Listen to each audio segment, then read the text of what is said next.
Dude, let's get into this. Let's get into this freaking co-main because Michael Chandler has officially arrived in the UFC, my man. Dude. Oh my gosh. So we were talking in the lead up of what I was expecting a Michael Chandler win. But I was expecting a Michael Chandler win where he would grind it out and not trade strikes with Dan Hooker. I was not expecting him to outstrike him. But what do I know? Because he lands a massive left hook, instantly drops Hooker, and then he just finishes on the ground pound. Only 2:30 into the first. Only 2:30 into the first. And that's why I hate picking so early, because what was I telling you? I was saying, man, this whole week, Chandler's giving me good vibes, man. This guy, since we had recorded that episode, all the week leading up, I was like, dude, I already know what I have to go with. I picked Hooker, but Chandler, he's saying all the right things. He's looking the right way. His attitude's on point. He just everything about him was just good vibes. Whereas Hooker, it almost seemed like he was, I don't want to say overlooking him, but it almost seemed like it, I know he was saying like, yeah, he's a formidable opponent. He's a champion and all that stuff, but it still kind of seemed like he was big brothering him. Like, I'm in the UFC. I've faced all the top guys. You don't know what it's like, kind of vibe. Dude, Chandler is that guy. I even had a tweet the day of. I said, I think I might be just as excited for this co-main event as I am for the main event. I really was. It just had such a good energy about it. If it wasn't for Connor, really this would be a main event. Yeah. I mean, you could really tell, like, all four of those guys that were fighting this last weekend, those guys are title contenders for sure. Top 3, top 5 fighters easily in the lightweight division.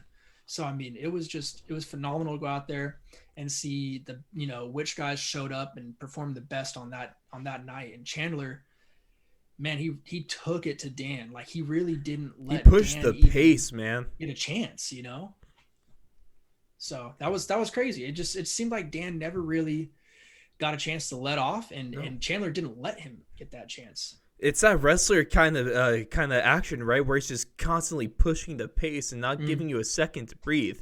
And that's and the shorter guy too, Dan Hooker, I think he almost had like 5 inches or something on reach on him. I mean, I think it was pretty. Yeah, it was like 4 or 5. It's not because Michael Chandler's short. Dan Hooker's just a really tall damn lightweight. He's just the tallest lightweight in the division, I want to say. He's one of the tallest lightweights ever. He's like 6 foot. I think he's 6'1", And Michael Chandler's normal. He's like at 5'10", so like 5'9", 5'10", so 5'9". Not bad. Dude can pack. Gives us little guys hope out there. All those 5'9" boys unite. Hey, I don't know what that's like, Blake. I don't know what that's like. I'm here for you guys. Are you? Hey, 6'3" gang. Let me hear. Michael Chandler. Chandler's here for us. Michael Chandler with me. Man, what was nice? We saw early that they were getting some good trades. Hooker and Chandler were trading well. We saw Hooker doing his thing, kind of being the wrestling because he was constantly circling. And as we all know, that's one of the harder things for a wrestler to have to deal with because in their sport, you can't back up, so you get like penalized and stuff for that in wrestling, and then the spinning just kind of throws off your shooting, and that doesn't matter when you just push the fight and get super close to him and all up in his space because. Did you see how hard he was throwing those freaking punches? Every Chandler? punch had knockout potential. Okay, so on this. This was why I was so excited about this, Blake, is this is really the first live fight I was able to watch Michael Chandler. Of course, leading up to this, I was able to watch his old fights, his old championship fights in Bellator because, not going to lie, I don't watch much Bellator. I'm sorry, but I just don't. Here and there. If it's on TV, I'll watch it. If it's on. But, man, I was really excited to watch him live. And, dude, he's just such a athlete. And I didn't know he had this kind of power. I'm just going to be honest. I didn't know he had this kind of power in him.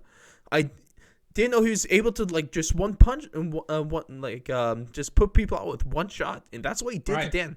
Those follow-up punches on the ground didn't really do much. The fight was over when he landed the hook. That was gnarly. He was just like, that was like that Habib finish when he's just on top and just going. just hammer fist into oblivion. Except this one was like hooks instead. I was like, damn, bro, call it. He's done. And can we talk about the perfect I told you this. I tweeted this. An absolutely perfect post-fight interview by Michael Chandler to cap this all too.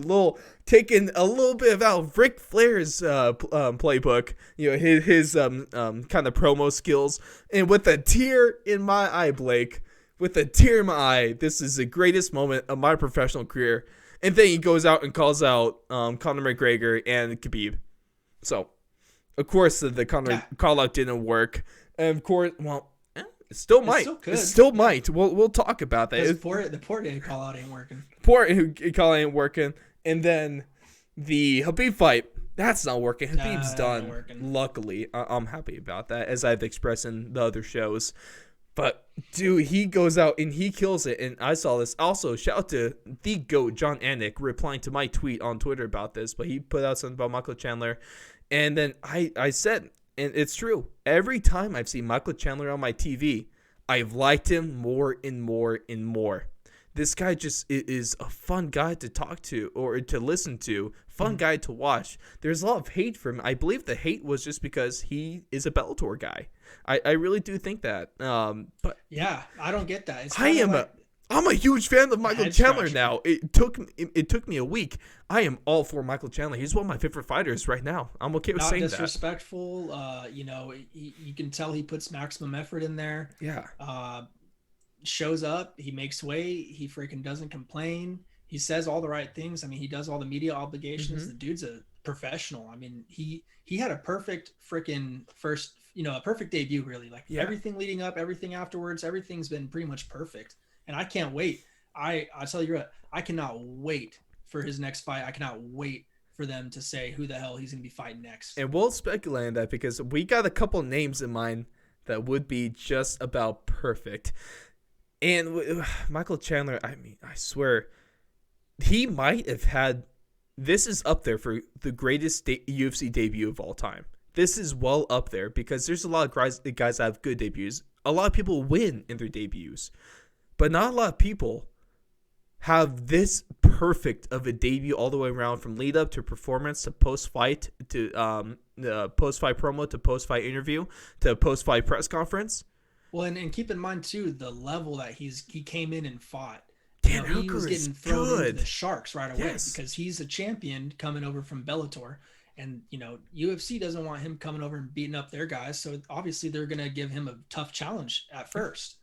And so for him to come in there and pass with flying colors like he did, it's even more impressive with all the well, actually, according to him, there was really nothing for him to lose. There was no pressure. And I think that's probably why why his performance was so magical, because he just went out there and performed. If he keeps on doing that, I would not be surprised if we see Michael Chandler with a UFC lightweight belt around his waist. It could, man. He has the makings of a champion right there. I'm telling you. Not gonna lie, man. We'll talk about it, but I'll just say right now, I'm kind of okay with Conor losing. I'm kind of okay with. I'm happy with Khabib not coming back, because there's a lot more we can do with this lightweight division now. Because I'm sorry, Khabib's a fantastic fighter, but him only fighting once a year really put a halt on the top of the lightweight division. Now, there's so many more matches. We might be able to see 2 or 3 lightweight title fights a year. Right.